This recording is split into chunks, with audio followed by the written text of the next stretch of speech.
మిత్రులారా, మహబూబ్ నగర్ అసెంబ్లీ నియోజకవర్గం సంబంధించి హన్వాడ మండలంలో మాదారం గ్రామంలో బీఎస్పీ పార్టీ తరఫున బహుజన్ సమాజ్ పార్టీ ఇంటింటి ప్రచారం చేయడం జరిగింది. ఈరోజు ప్రజల్లో పూర్తి వ్యతిరేకత అనేది కేసీఆర్ ప్రభుత్వం మీద ఉన్నది. కేసీఆర్ పాలనలో ఒక్కరికి కూడా డబుల్ బెడ్రూమ్ ఇల్లు రాలేదు, దళిత బంధు రాలేదు, దళితులకు 3 ఎకరాల భూమి రాలేదు.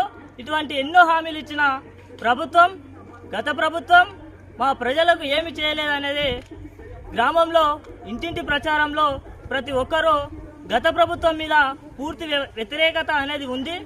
అటువంటి సందర్భంలో బహుజన్ సమాజ్ పార్టీకి ఇంటింటికి తిరిగి బహుజన్ సమాజ్ పార్టీకి ఒక అవకాశం ఇవ్వండి అని చెప్పడం జరిగింది.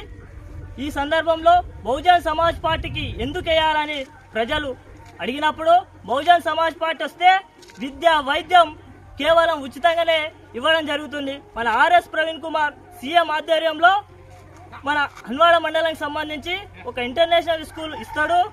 అదేవిధంగా ఒక మండలానికి సంబంధించి ఒక కార్పొరేట్ హాస్పిటల్ కూడా ఇవ్వడం జరుగుతుందని కూడా ప్రజలకు వివరించడం జరిగింది. ప్రజలు కూడా ఏను గుర్తుకు ఓటు వేయాలనేదే ప్రజల లోపల కనిపిస్తున్నది.